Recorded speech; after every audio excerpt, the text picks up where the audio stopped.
фестивал симпозиуми байналмилалии шашмақом.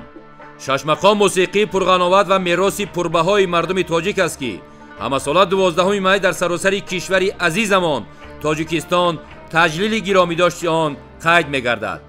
аз ҷониби созмони байналмилалии юнеско ҳамчун ёдгории ҷаҳонии ғайримоддӣ эълон гардидани ин шоҳасари мусиқии халқи тоҷик шукӯҳу шоҳомати онро бештар дар арсаи олам ҷилвагар намуд.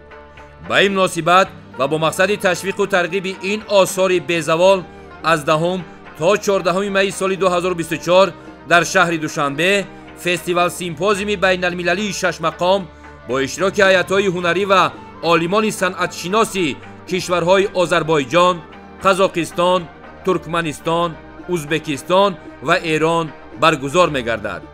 тибқи барномаи чорабинӣ 11 майи соли равон дар китобхонаи миллии тоҷикистон симпозиум дар мавзӯи дурнамои рушди мусиқии суннатии халқҳои шарқи наздик ва миёна дар шароити ҷаҳонишавӣ ва дар театри давлатии академияи опера ва балети ба номи Садриддин Айнӣ маросими ифтитоҳи фестивал бо барномаи консертии ҳунармандони тоҷик.